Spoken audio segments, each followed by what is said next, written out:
ನಮಸ್ಕಾರ. ದೃಶ್ಯ ಜೊತೆ ಮಾತುಕತೆ ಕನ್ನಡ ಪಾಡ್ಕಾಸ್ಟ್ ಚಾನಲ್ಗೆ ಸ್ವಾಗತ. ನಮಸ್ಕಾರ. ನಮಸ್ಕಾರ. ಒಂದು ವಿಷಯ ಹೇಳ್ಬೇಕಿತ್ತು. ನಾನು ಕಳೆದ ಎಪಿಸೋಡ್ ಅಥವಾ ಅದ್ರ ಹಿಂದಿನ ಎಪಿಸೋಡ್ ಅಲ್ಲಿ ಮತ್ಸ್ಯ ಅವತಾರದ ಬಗ್ಗೆ ಮಾತಾಡ್ಬೇಕಾದ್ರೆ ಒಂದ್ ಸಣ್ಣ ವಿಷಯ ಬಿಟ್ಟಿದ್ದೆ. ಏನಂದ್ರೆ ಮತ್ಸ್ಯ ಅವತಾರದಲ್ಲಿ ವಿಷ್ಣು ಮೀನಾಗಿ ಮನುವನ್ನ ಒಂದು ಬೋಟಲ್ಲಿ ಎಲ್ಲ ಕರ್ಕೊಂಡು ಸೇಫ್ ಪ್ಲೇಸ್ ಅಂತ ಹೇಳ್ಬಿಟ್ಟೆ. ಆಕ್ಚುಲಿ ಅದು ಸೇಫ್ ಪ್ಲೇಸ್ ಅನ್ನೋದ್ಕಿನ್ನ ಯಾವ ಪ್ಲೇಸ್ ಅಂತ ಹೇಳ್ಬೇಕು.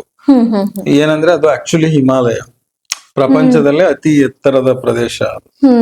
ಹಿಮಾಲಯಕ್ಕೆ ಕರ್ಕೊಂಡ್ ಬರುತ್ತೆ. ಅಂದ್ರೆ ಭೂಮಿ ಎಲ್ಲ ಜಲಪ್ರಳಯವಾದಾಗ ಹಿಮಾಲಯನೇ ಅದು ಇದು ಹಿಮಾಲಯನ್ ಮೌಂಟೇನ್ಸ್ ಏನಿದೆ ಆ ರೇಂಜ್ ಅಲ್ಲಿ ಆ ಪರ್ವತ ಶ್ರೇಣಿಗಳಲ್ಲಿ ಎಲ್ಲಿ ಮನು ಬಂದು ಅಲ್ಲಿ ಅವನು ಮತ್ತೆ ಪುನಃ ಶುರು ಮಾಡೋದ್ನ ಅದನ್ನ ಮನು ಆಲಯ ಅಂತ ಕರೀತಾರೆ. ಅವಾಗ ಅದೇ ಮನು ಆಲಯ ಮುಂದೆ ಬಂದು ಮನಾಲಿ ಆಗಿರೋದು. ಸೊ ಈ ವಿಷಯ ನಾನು ಅವತ್ತು ಹೇಳ್ಬೇಕಿತ್ತು, ಹೇಳಿರ್ಲಿಲ್ಲ, ಬಿಟ್ಟಿದ್ದೆ. ಸೊ ಅದೊಂದು ವಿಷಯ ಹೇಳ್ಬೇಕು ಅಂತ ಹೇಳಿದೆ. ಓಕೆ, ಇದೊಂದು ಹೊಸ ವಿಷಯ ತಿಳ್ಕೊಂಡ್ವಿ ನಾವು. ಸೊ ನಮ್ಮ ಹಿಂದಿನ ಎಪಿಸೋಡ್ ನಲ್ಲಿ ನಾವಿವಾಗ 5 ಅವತಾರಗಳು, ದಶಾವತಾರದ 5 ಅವತಾರಗಳ ಬಗ್ಗೆ ನಾವು ಮಾತಾಡಿದ್ವಿ.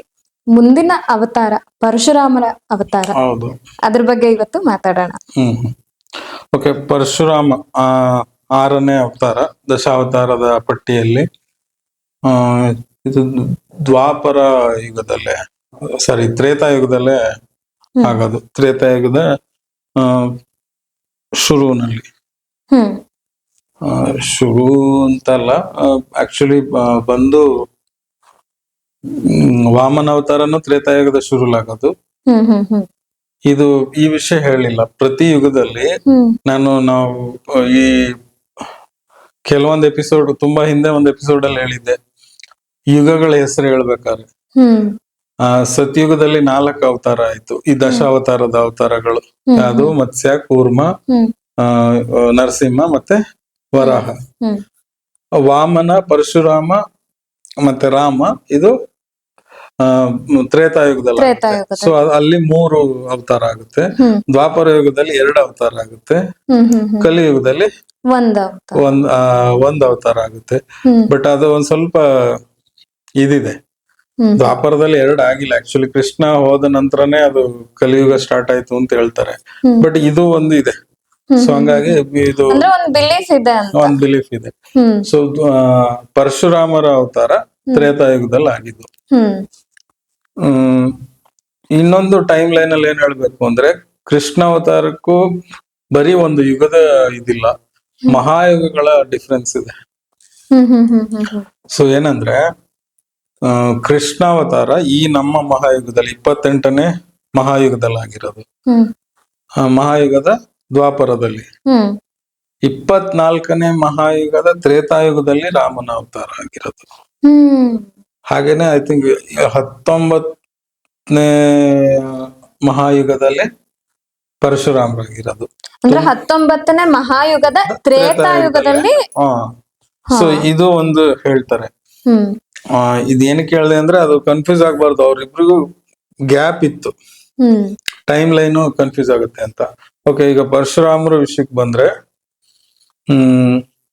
ಅವರು ಎಲ್ರಿಗೂ ಗೊತ್ತಿದೆ, ಅವರು ಜಮದಗ್ನಿ ಮತ್ತೆ ರೇಣುಕಾದೇವಿ ಅವರ ಮಗ.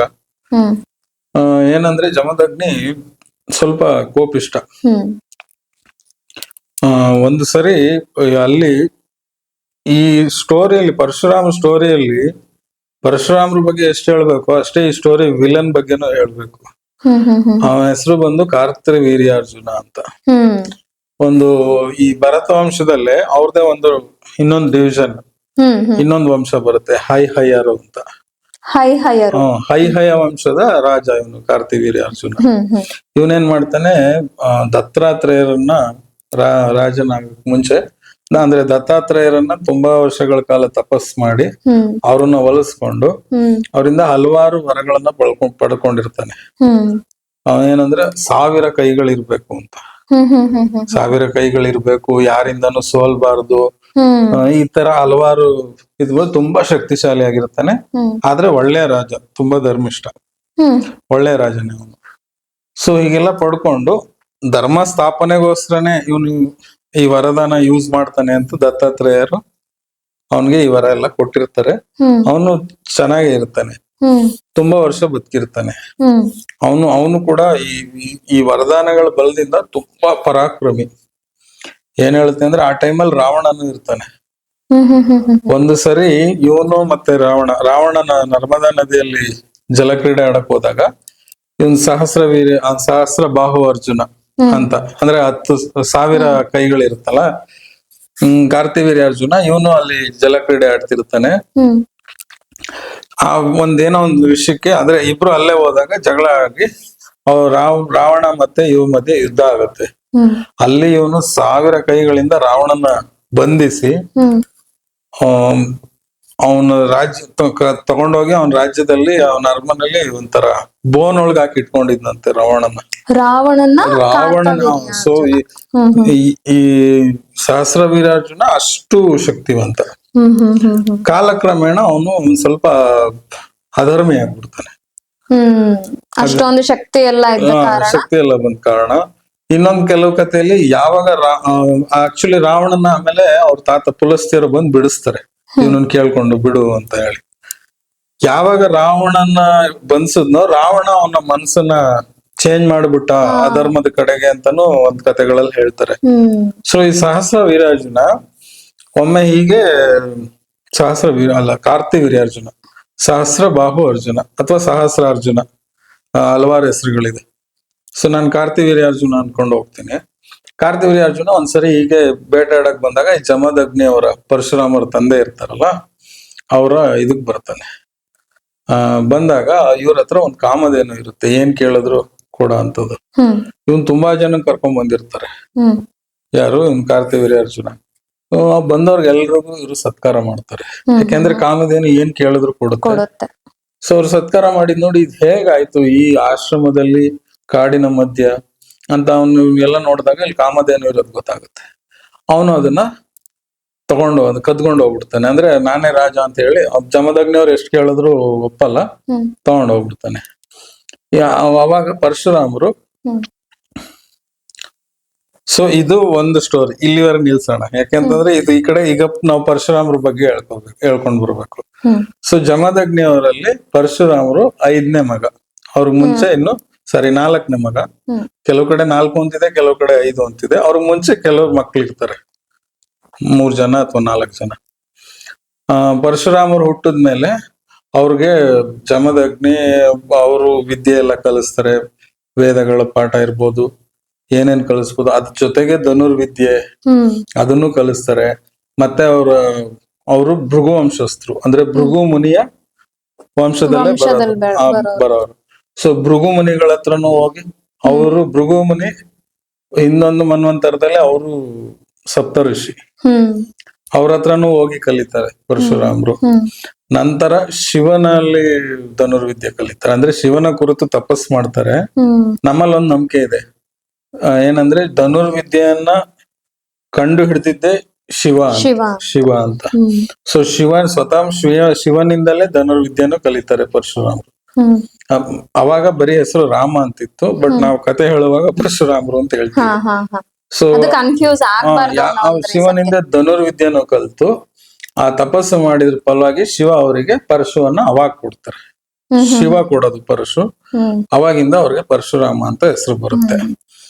ಸೊ ಈ ನಂತರದಲ್ಲಿ ಅವರು ಕಾಮಧೇನು, ಈಗ ಈ ಕಥೆಗೆ ಬರೋಣ, ಕಾರ್ತಿವೀರ್ಯಾರ್ಜುನ ಕಥೆಗೆ. ಈ ಕಾಮಧೇನು ತಗೊಂಡ್ ಹೋಗಿರ್ತಾನಲ್ಲ, ಇವ್ರು ವಾಪಸ್ ಬಂದ್ಮೇಲೆ ಪರಶುರಾಮರು ಬರ್ತಾರೆ. ಅವಾಗ ಜಮದಗ್ನಿ ಹೇಳ್ತಾರೆ ಮಗನ್ಗೆ, ಈ ರೀತಿ ಇವನು ಬಂದು ಕಾರ್ತಿವೀರ್ಯಾರ್ಜುನ ಬಂದು ನಾನು ಬೇಡ ಅಂದ್ರೆ ಕೇಳಿದಲ್ಲ ತಗೊಂಡ್ ಹೋಗ್ಬಿಟ್ಟ ರಾಜ ಅಂತ. ಇವ್ರು ಕೋಪ ಬರುತ್ತೆ, ಹೋಗಿ ಅವನ ಮೇಲೆ ಯುದ್ಧ ಸಾರಿ, ಅವನು ಮಹಾಪರಾಕ್ರಮಿ, ನಾನು ಹೇಳ್ದಂಗೆ ರಾವಣನನ್ನೇ ಸೋಲಿಸಿದವನು. ಆದ್ರೂ ಅವನ್ನ ಸಾಯಿಸಿ ಅವನ ಅಷ್ಟು 1000 ಭುಜಗಳನ್ನ ಕತ್ತರಿಸಿ ಇವರ ಏನದು ಪರಶುವಿನಿಂದ ಅವನ ಸಂಹಾರ ಮಾಡಿ ಕಾಮದೇವನ್ನ ಬಿಡಿಸ್ಕೊಂಡ್ ಬರ್ತಾರೆ. ಒಂದ್ ವಿಷಯ ಮರ್ತೆ, ಅವರ ರಾಜ್ಯದ ಹೆಸರು, ಊರಿನ ಹೆಸರು ಮಾಹಿಷ್ಮತಿ ಅಂತ. ಇದೆಲ್ಲ ಕೇಳಿರ್ಬೇಕಲ್ಲ ನಿಮ್ಗೆ, ಬಾಹುಬಲಿ ಫಿಲಂ ಅಲ್ಲಿ ಕೇಳಿರೋ. ಅವ್ರು ತುಂಬಾ ಚೆನ್ನಾಗಿ ಬರೀತಾರ. ಅವ್ರ ತಂದೆ ರಾಜಮೌಳಿ ಅವ್ರ ತಂದೆ ಇಲ್ಲಿಂದಾನೆ ತಗೊಂಡಿರೋದು. ನಿಜವಾದ ಹೆಸರು ಮಾಹಿಷ್ಮತಿ ಅಂತ. ಹ್ಮ್ ಮಾಹಿಷ್ಮತಿಯ ರಾಜ ಕಾರ್ತಿವೀರ್ಯಾರ್ಜುನ. ಹ್ಮ್ ಅದು ಇವಾಗಿನ ಮಧ್ಯಪ್ರದೇಶದಲ್ಲಿದೆ. ಇವಾಗ ಆ ಜಾಗನ ಮಾಹೇಶ್ವರ ಅಂತಾರೆ. ಹಾ ಹಾ ಹಾ ಹಾ ಹಾ ಸೊ ಅವನನ್ನ ಪರಶುರಾಮರು ಸಂಹಾರ ಮಾಡ್ತಾರೆ. ಹ್ಮ್ ಸೊ ಹೀಗೆ ಕಳಿಯುತ್ತೆ. ಒಂದ್ ದಿವಸ ಈ ಜಮದಗ್ನಿಯವರ ಅಂದ್ರೆ ಪರಶುರಾಮರ ತಾಯಿ ರೇಣುಕಾದೇವಿ ಹ್ಮ್ ನೀರ್ ತರ್ಲಿಕ್ಕೆ ಅಂತ ಹೋಗ್ತಾರೆ ಹ್ಮ್ ನದಿ ಹತ್ರ. ನದಿಯಲ್ಲಿ ಒಬ್ಬ ಗಂಧರ್ವ, ಐ ಥಿಂಕ್ ಚಿತ್ರರಥ ಅಂತ ಅವನ ಹೆಸರು. ಹ್ಮ್ ಆ ಮಾಮೂಲಿ ಗಂಧರ್ವರು ಅಂದ್ರೆ ಯಾವಾಗ್ಲೂ ಇಲ್ಲ ಹಾಡೋದು ಹ್ಮ್ ಇಲ್ಲ ಕ್ರೀಡೆ ಆಡೋದು, ಅವರು ಈ ವಿಷಯದಲ್ಲೇ ಇದು. ಅವ್ರ ಇದ್ರ ಜೊತೆ ಗಂಧರ್ವ ಕನ್ಯಾರ್ಗಳ ಜೊತೆ ಜಲಕ್ರೀಡೆ ಆಡ್ತಾ ಇರ್ತಾನೆ. ಹ್ಮ್ ಅದನ್ನ ನೋಡಿ ಈಕೆ ಮನಸ್ಸು ವಿಚಲಿತ ಆಗುತ್ತೆ. ಹ್ಮ್ ಹ್ಮ್ ಹ್ಮ್ ಹ್ಮ್ ಸೊ ಆಗ ಅದು ವಾಪಸ್ ನೀರ್ ತರದಲ್ಲೇ ಬರ್ತಾಳೆ. ಹ್ಮ್ ಇವ್ರು ಏನೋ ಪೂಜೆಗೋ ಏನಕ್ಕೋ ಕೂತಿರ್ತಾರೆ, ನೀರ್ ತರದಲ್ಲೇ ಬರ್ತಾಳೆ. ಇವ್ರಿಗೆ ಜಮದಗ್ನಿ ಅವ್ರಿಗೆ ತುಂಬಾ ಕೋಪ ಬರುತ್ತೆ. ಹ್ಮ್ ಇವ್ರು ಯೋಗ ಇದ್ರಲ್ಲಿ ನೋಡ್ತಾರೆ ಏನಾಯ್ತು ಅಂತ, ಗೊತ್ತಾಗುತ್ತೆ ಈಕೆ ಮನಸ್ಸು ವಿಚಲಿತವಾಗಿದೆ ಅಂತ. ಇವ್ರು ಕೋಪದಿಂದ ಹ್ಮ್ ಮಕ್ಕಳನ್ನ ಅವ್ರ ಮಕ್ಕಳನ್ನೆಲ್ಲ ಕರೆದು ಹ್ಮ್ ನಿಮ್ಮ ತಾಯಿ ತಲೆನ ಕಡ್ದಾಕಿ ಹ್ಮ್ ಅಂತ ಹೇಳಿ ಆಜ್ಞೆ ಮಾಡ್ತಾರೆ. ಇವ್ರು ದೊಡ್ಡವ್ರು ಯಾರು ಒಪ್ಪಲ್ಲ. ಪರಶುರಾಮನ್ ಬಿಟ್ಟು ಮಿಕ್ದವರು ಹ್ಮ್ ನಾವು ಇದಾದ್ರೂ ಪರವಾಗಿಲ್ಲ ಅಂತ ಇವರು ಇದ್ರಿಂದ ಕೋಪದಲ್ಲಿ ಅವ್ರನ್ನೆಲ್ಲ ಅಲ್ಲೇ ಸುಟ್ಟು ಬೂದಿ ಮಾಡ್ಬಿಡ್ತಾರೆ ಹ್ಮ್ ಹ್ಮ್ ಹ್ಮ್ ಯಾರು ಜಮದಗ್ನಿ ಜಮದಗ್ನಿ ಅವರು. ಆದ್ರೆ ಪರಶುರಾಮ ಏನು ತಂದೆ ಮಾತನ್ನ ಏನು ಎದುರು ಮಾತಾಡ್ದಲೆ ಹೇಳಿದ ತಕ್ಷಣ ತನ್ನ ತಾಯಿಯ ತಲೆಯನ್ನ ಹ್ಮ್ ಕಡಿತಾರೆ. ಅಂದ್ರೆ ತಂದೆ ವಾಕ್ಯ ಅಂದ್ರೆ ಅವ್ರಿಗೆ ಅಷ್ಟು ಇದು. ಹ್ಮ್ ಹ್ಮ್ ಬಟ್ ಅವ್ರಿಗೆ ಇನ್ನೂ ಒಂದು ಗೊತ್ತಿರುತ್ತೆ, ಯಾವಾಗ ತಂದೆ ಹೇಳಿದ ಕೆಲಸ ಮಾಡ್ತೀನೋ ಹ್ಮ್ ಅವ್ರು ಪ್ರಸನ್ನರಾಗ್ತಾರೆ, ಕೋಪ ಕಡಿಮೆ ಆಗುತ್ತೆ ಅಂತ. ಹ್ಮ್ ಯಾವಾಗ ಆ ಕೆಲಸ ಮಾಡ್ತಾರ ಪರಶುರಾಮರು, ಇವ್ರು ಜಮದಗ್ನಿ ಅವರು ಖುಷಿಯಾಗಿ ಆಯ್ತು ನಿನ್ಗೇನ್ ಬೇಕೋ ವರ ಕೇಳ್ಕೊ ಅಂತಾರೆ.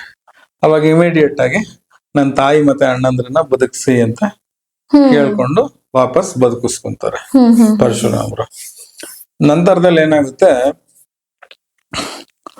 ಪರಶುರಾಮರ ಈ ಕಾರ್ತಿವೀರ್ಯಾರ್ಜುನ ಇವರು ಸಂಹಾರ ಮಾಡಿರ್ತಾರಲ್ಲ, ಅವನ್ಗೆ ತುಂಬಾ ಜನ ಮಕ್ಕಳು ಇರ್ತಾರೆ, ಸಾವಿರಾರು ಜನ ಮಕ್ಕಳು. ಅವರೆಲ್ಲ ಮತ್ತೆ ಒಟ್ಟುಗೂಡಿಸ್ಕೊಂಡು ಬಂದು ಪರಶುರಾಮ ಇಲ್ಲದ ಟೈಮಲ್ಲಿ ಬಂದು ಜಮದಗ್ನಿ ಅವ್ರ ಆಶ್ರಮದ ಮೇಲೆ ಅಟ್ಯಾಕ್ ಮಾಡಿ ಹ್ಮ್ ಜಮದಗ್ನಿ ಅವ್ರನ್ನ ಹ್ಮ್ ಹ್ಮ್ ಸಾಯಿಸ್ಬಿಡ್ತಾರೆ. ಸಾಯಿಸ್ಬಿಡ್ತಾರೆ. ಹ್ಮ್ ಲೆಕ್ಕ ಹಾಕೊಳ್ಳಿ, ಜಮದಗ್ನಿ ಅವರು ಒಬ್ಬ ಸಪ್ತ ಋಷಿ ಈಗಿನ ಮನ್ವಂತರದಲ್ಲಿ. ಅಂದ್ರೆ ಹಿಂದಿನ ಮನ್ವಂತರದಿಂದ ಈಗಿನ ಮನ್ವಂತರಕ್ಕೆ ನಮ್ಗೆ ಜ್ಞಾನ ಕೊಟ್ಟವ್ರು, ಅವ್ರನ್ನೇ ಅವರು ಇದ್ ಮಾಡ್ತಾರೆ. ಹ್ಮ್ ಅವಾಗ ರೇಣುಕಾದೇವಿಯವರು 21 ಸರಿ ರಾಮ ರಾಮ ಅಂತ ಹ್ಮ್ ಕೂಗಿರ್ತಾರೆ ಹ್ಮ್ ಅಂತ ಒಂದ್ ಹೇಳುತ್ತೆ, ಅಥವಾ 21 ಸರಿ ಕಣ್ಣೀರ್ ಹಾಕಿರ್ತಾರೆ. ಹ್ಮ್ ಆ ಕೋಪಕ್ಕೆ ಪರಶುರಾಮರು ವಾಪಸ್ ಅಲ್ಲಿ ಬಂದು ನೋಡಿ ಈಗ ನಡೆದಿದ್ದೇನಾಯ್ತು ಅಂತ ಗೊತ್ತಾಗಿ, ಹ್ಮ್ ನಾನು 21 ಸರಿ ಭೂಮಂಡಲ ಅಂದ್ರೆ ತಾಯಿ 21 ಸರಿ ರೋಧಿಸಿರೋದು ನಾನು ನೋಡಿದೀನಿ.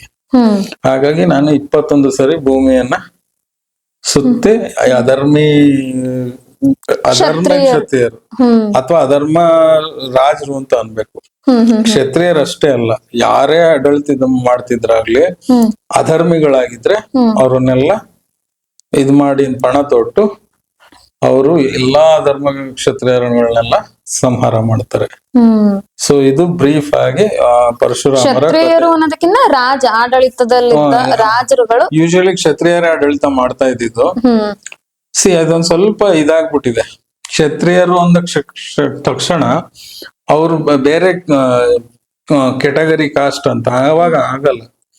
ಯಾರು ರಾಜ್ಯಭಾರ ಮಾಡ್ತಿದ್ರು ಅವರೇ ಕ್ಷತ್ರಿಯರು ಆ ಲೆಕ್ಕದಲ್ಲಿ. ಯಾರು ಈ ಯುದ್ಧ ಮತ್ತೆ ರಾಜ್ಯಭಾರ ಇದನ್ನ ನೋಡ್ಕೊಂಡ್ರೆ ಕ್ಷತ್ರಿಯರು.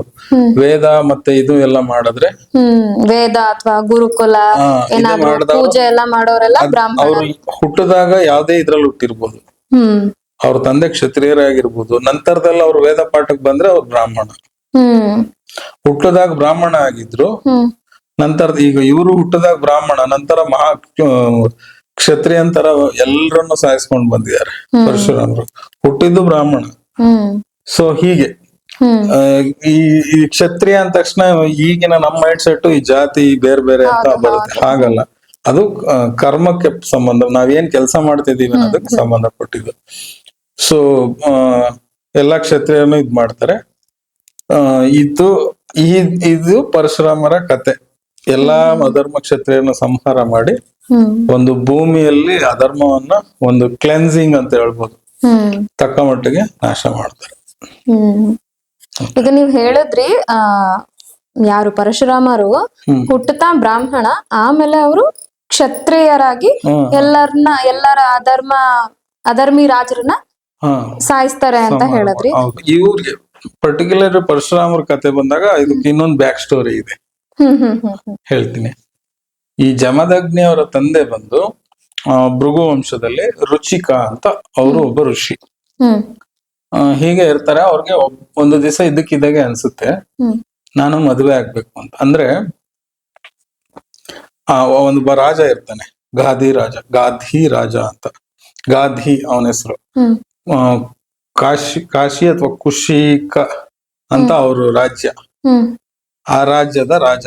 ಅವನ ಮಗಳು ಸತ್ಯವತಿ ಅಂತ ಇರ್ತಾಳೆ. ಹ್ಮ್ ಹ್ಮ್ ಹ್ಮ್ ಹ್ಮ್ ಸತ್ಯವತಿ ಅಂತ ಆಕೆಯನ್ನ ನಾನು ಮದುವೆ ಆಗ್ಬೇಕು ಅಂತ ಇವ್ರಿಗೆ ಈ ಹೇಗೆ ಜ್ಞಾನಗಳು ಸಿಕ್ತಲ್ಲ ಹಾಗೆ ಒಂದು ಇಂಟ್ಯೂಷನ್ ಆಗುತ್ತೆ. ಹ್ಮ್ ಹ್ಮ್ ಅಂದ್ರೆ ಏನೋ ಒಂದು ಮಹತ್ ಕಾರ್ಯ ಆಗ್ಬೇಕಾಗಿದೆ, ಹ್ಮ್ ಆದ್ರಿಂದ ನಾನು ಅವ್ರು ಆಲ್ರೆಡಿ ವಯಸ್ಸಾಗಿರುತ್ತೆ ಅವ್ರಿಗೆ, ಹ್ಮ್ ಬಟ್ ಏನೋ ಒಂದು ಇಂಟ್ಯೂಷನ್.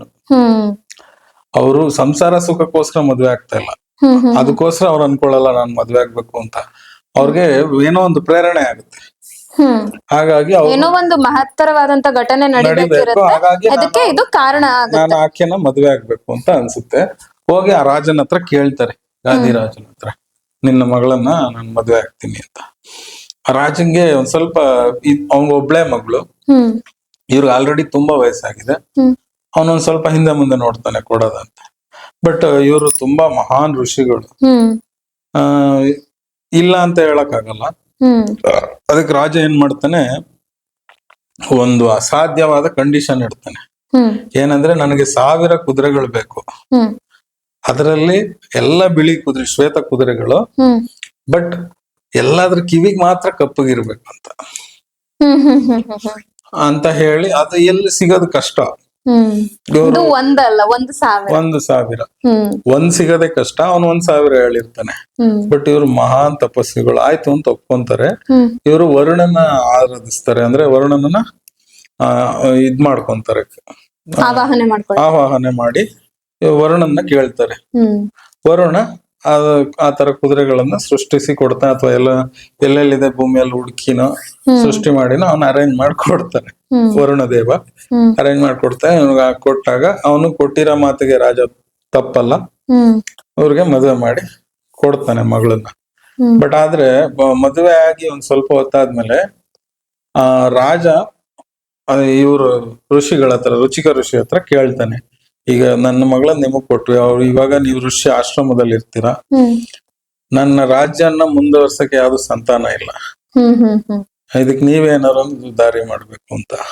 ಅವಾಗ ರುಚಿಕ ಋಷಿ ಹ್ಮ್ ಅವರಿಗೂ ಒಂದು ಸಂತಾನ ಆಗ್ಬೇಕಾಗಿರುತ್ತಲ್ಲ, ಹ್ಮ್ ಅವರು ಇವಾಗ ಸೊ ಒಂದು ಹೋಮ ಮಾಡಿ, ಹ್ಮ್ ಹೋಮದಲ್ಲಿ ಈ ನೀವು ಫೇಮಸ್ ಇದು ಪಾಯಸದ್ದು ಇದು ಹ್ಮ್ ಹ್ಮ್ ರಾಮಾಯಣದಲ್ಲಿ ಹೇಗ್ ಬರುತ್ತಲ್ಲ, ಹಾ ಹಾಗೆ ಒಂದು ಪುತ್ರ ಕಾಮೇಷ್ಟಿ ಯಾಗ ಅಂತ ಆ ತರ ಹಾ ಅವರು ಹೋಮ ಮಾಡಿ ಒಂದು ಪಾಯಸ ಮಾಡಿ ಅದನ್ನ ಅರ್ಧ ಮಾಡ್ತಾರೆ. ಹ್ಮ್ ಅಂದ್ರೆ 2 ಪೋರ್ಷನ್, ಹ್ಮ್ ಒಂದ್ ಪೋರ್ಷನ್ ತಮ್ಮ ಸತ್ಯವತಿ ತಮ್ಮ ಹೆಂಡತಿಗೆ ಕೊಡ್ತಾರೆ, ಹ್ಮ್ ಇನ್ನೊಂದ್ ಪೋರ್ಷನ್ ಆ ರಾಜನ ಹೆಂಡತಿ ಅಂದ್ರೆ ತಮ್ಮ ಅತ್ತೆಗೆ ಕೊಡ್ತಾರೆ. ಹ್ಮ್ ಹ್ಮ್ ಹ್ಮ್ ಹ್ಮ್ ಕೊಟ್ಟು ನೀವು ತಗೊಳ್ಳಿ ಅದನ್ನ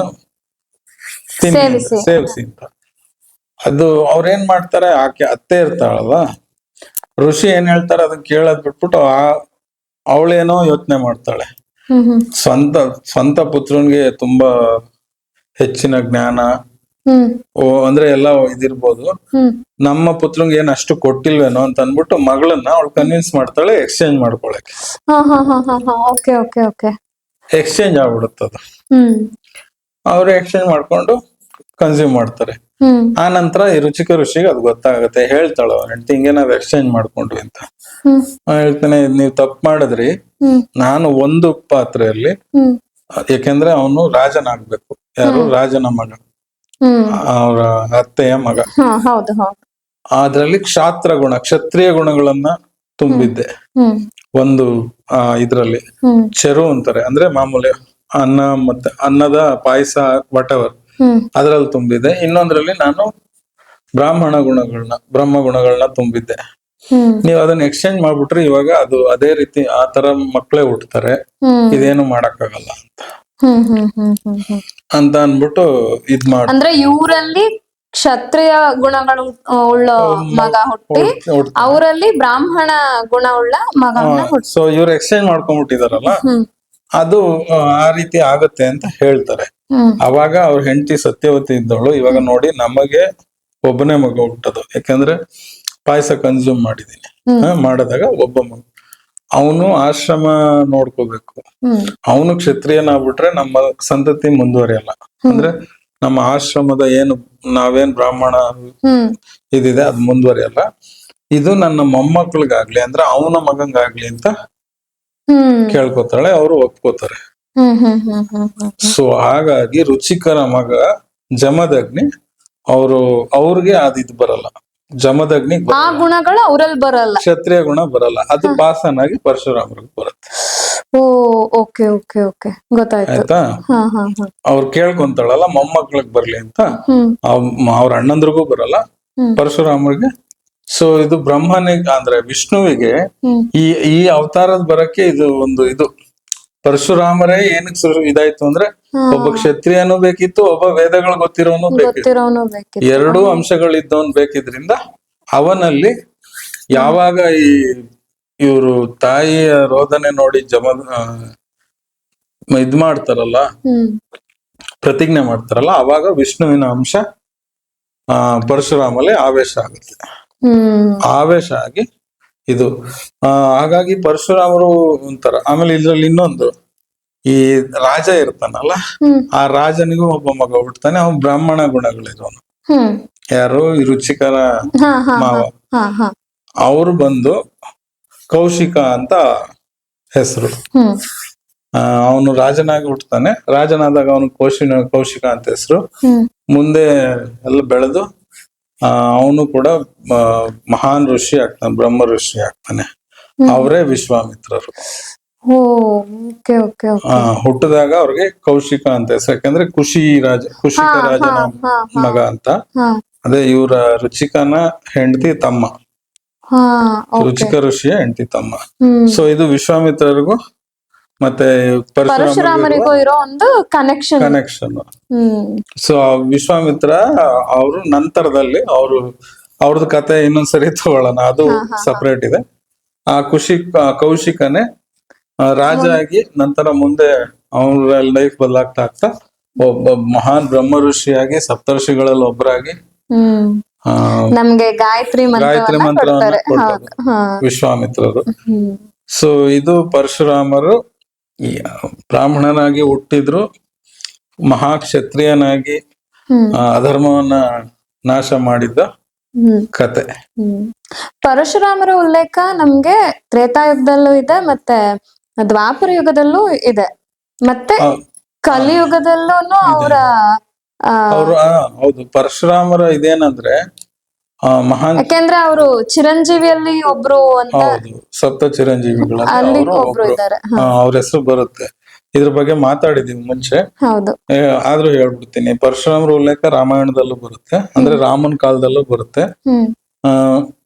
ಆಕ್ಚುಲಿ ಪರಶುರಾಮರು ತಮ್ಮ ವಿಷ್ಣು ಅವತಾರನ ಕೊನೆಗಾಣಿಸದೆ ಯಾವಾಗ ರಾಮನ ನೋಡಿದ್ಮೇಲೆ,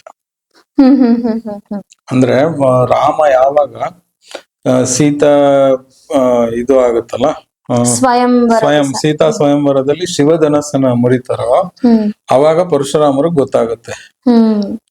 ಅವರು ಶಿವನ ಶಿಷ್ಯ, ಶಿವನಿಂದ ಧನುರ್ವಿದ್ಯೆ ಕಲ್ತವ್ರು ಪರಶುರಾಮರು. ಅವ್ರ ಕೋಪದಿಂದ ಬರ್ತಾರೆ, ಯಾರಿದು ಕ್ಷತ್ರಿಯ ಬಾಲಕ, ನನ್ನ ಶಿವನ ಧನಸ್ಸು, ನನ್ನ ಆರಾಧ್ಯ ದೇವನ ಧನಸ್ಸು ಮುರಿದ್ಬಿಟ್ಟ ಅಂತ ಕೋಪದಿಂದ ಬರ್ತಾರೆ. ಬಟ್ ಬಂದಾಗ ರಾಮನ್ ಜೊತೆ ಎನ್ಕೌಂಟರ್ ಆಗುತ್ತೆ, ಎರಡು ಅವತಾರಗಳು. ಅವಾಗ ಅವ್ರಿಗೆ ಅಂದ್ರೆ ಫಸ್ಟ್ ಕೋಪದಿಂದ ಅವರು ಮಾತಾಡ್ತಾರೆ, ನೀನು ಮುರ್ದೆ ಹಾಗೆ ಹೇಗೆ ಅಂತ. ಆಮೇಲೆ ಅವ್ರದೇ ಆದ ಒಂದು ಧನಸ್ ಕೊಡ್ತಾರೆ, ನೀನ್ ಇದನ್ನ ಇದ್ ಮಾಡು ಅಂತ, ಹಿಂಗೆ ಪ್ರತ್ಯಂಚ ಕಟ್ಟು ಅಂತ. ರಾಮ ಕಟ್ತಾರೆ. ಕಟ್ಟದ ನಂತರ ಅವ್ರಿಗೆ ರಾಮ ನಾನೇ ವಿಷ್ಣು ಅನ್ನೋದನ್ನ ಅರಿವು ಮಾಡಿಸ್ತಾರೆ ಅಂತ ಹೇಳುತ್ತೆ. ಬಟ್ ನನ್ ಓದಿರೋ ಇದ್ರ ಪ್ರಕಾರ, ಯಾಕಂದ್ರೆ ಅದ್ರಲ್ಲಿ ಈ ವಿಚಾರ ಬರಲ್ಲ, ಸೊ ಮೂಲ ರಾಮಾಯಣದ ವಾಲ್ಮೀಕಿ ರಾಮಾಯಣದಲ್ಲಿ ಬಂದು ಮಾತುಕತೆ ಆಗುತ್ತೆ, ಅವಾಗ ಇವ್ರಿಗೆ ಅರಿವಾಗುತ್ತೆ ಇವ್ ವಿಷ್ಣು ಅಂತ. ಬಟ್ ಕೆಲವೊಂದು ಕಥೆಯಲ್ಲಿ ರಾಮನ್ ಅದ್ರ ಬಗ್ಗೆ ಮಾತಾಡಿದೀವಿ, ರಾಮ ಅರಿವು ಮಾಡಿಸ್ತಾರೆ, ಅವಾಗ ಅವರು ತನ್ನ ವಿಷ್ಣು ಅವತಾರ ಇದ್ ಅಂದ್ರೆ ಅವ್ರ ಮಾಡ್ತಾರೆ. ಪ್ರೆಸೆನ್ಸ್ ಫೀಲ್ ಆಗುತ್ತೆ ಅಂತ ನಾವು ವಿಷ್ಣು ಕನ್ಸಿಡರ್ ಮಾಡ್ಬೋದು. ಅಂದ್ರೆ ನನ್ನ ಅವತಾರದ ಕೆಲಸ ಮುಗೀತು, ವಿಷ್ಣು ಈಗ ಇನ್ನೊಂದು ಅವತಾರ ಎತ್ತಿದ್ದಾನೆ ಅಂತ. ನಾನ್ ಮತ್ತೆ ಹೇಳ್ದೆ, ಪರಶುರಾಮರು ಶಕ್ತಿ ಆವೇಶ ಅವತಾರ ಅಂದ್ರೆ ವಿಷ್ಣುವಿನ ಶಕ್ತಿ ಮಾತ್ರ ಅವರೊಳಗೆ ಪ್ರವೇಶ ಆಗಿತ್ತು. ರಾಮನ್ ಕಂಡ ಕೂಡಲೇ ಅದು ಇದಾಯ್ತು. ಇವ್ರು ಮತ್ತೆ ಬ್ರಾಹ್ಮಣ ಆದ್ರು, ಒಬ್ಬ ಬ್ರಹ್ಮ ಋಷಿ ಆದ್ರು. ಆಗ ಅವರು ಯಾವಾಗ ಒಮ್ಮೆ ವಿಷ್ಣು ಆಗಿದ್ರಲ್ಲ, ಅವರು ಚಿರಂಜೀವಿ ಆದ್ರು. ಅವರ ಇವಾಗ ಉದ್ದೇಶ ಚೇಂಜ್ ಆಯ್ತು. ಚಿರಂಜೀವಿ ಮೊದ್ಲಿಗೆ ಅವರು ಈ ಭೂಮಂಡಲದಲ್ಲಿರೋ ಅಧರ್ಮಿ ರಾಜರುಗಳನ್ನೆಲ್ಲ ಕೊನೆಗಣಿಸೋದೊಂದು ಉದ್ದೇಶ ಆಗಿತ್ತು. ಅದು ವಿಷ್ಣು ಅವತಾರ ಇದ್ದಷ್ಟು ದಿನ ಅದಿತ್ತು.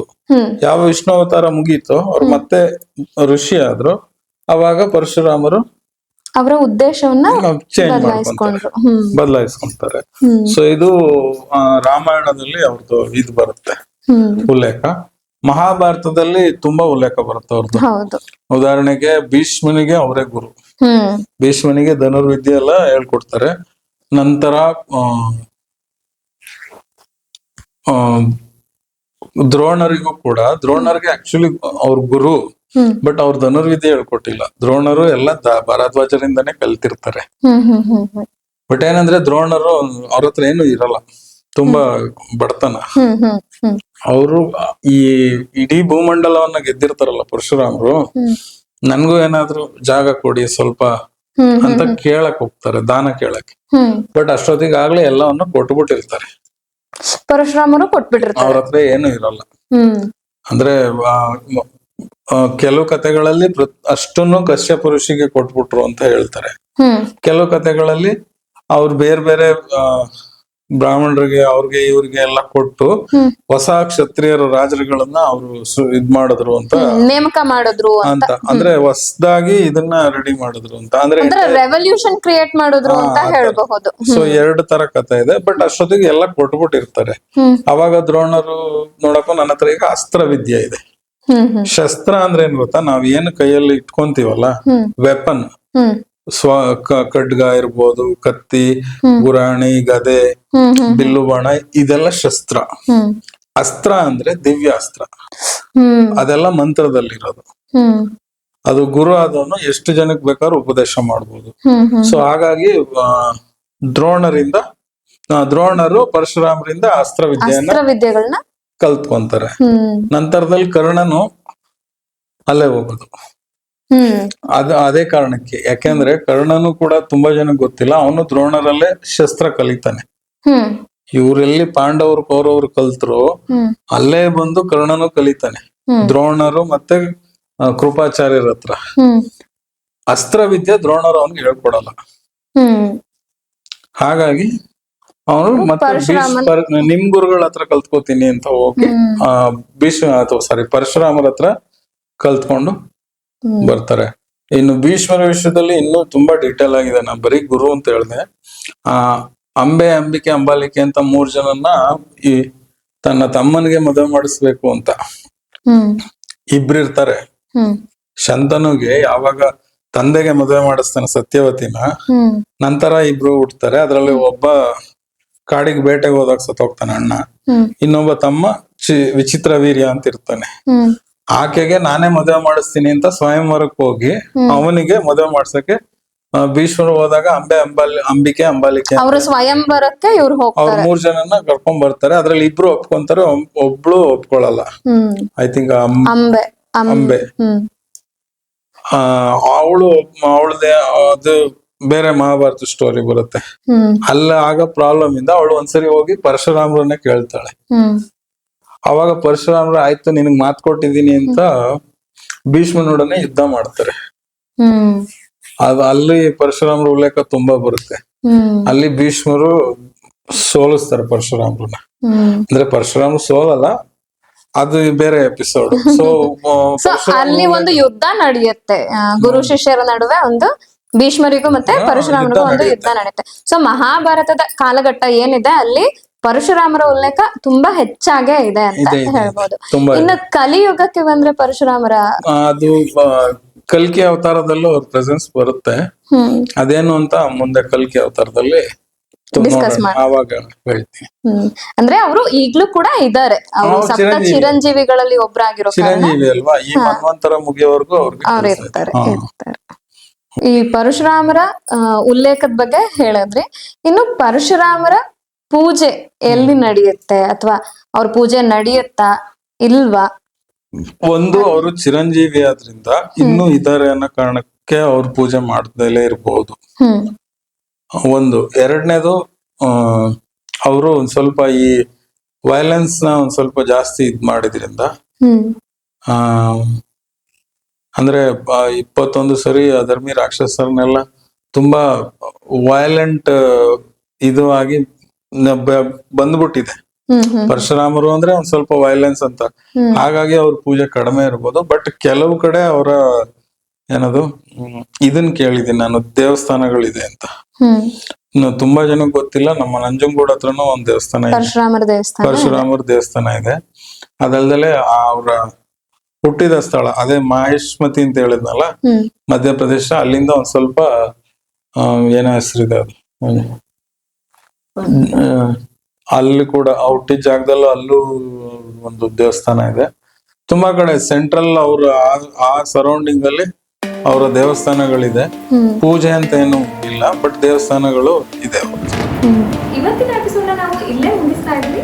ಮುಂದಿನ ಎಪಿಸೋಡ್ ನಲ್ಲಿ ಮುಂದಿನ ಅವತಾರಗಳ ಬಗ್ಗೆ ಮಾತಾಡೋಣ.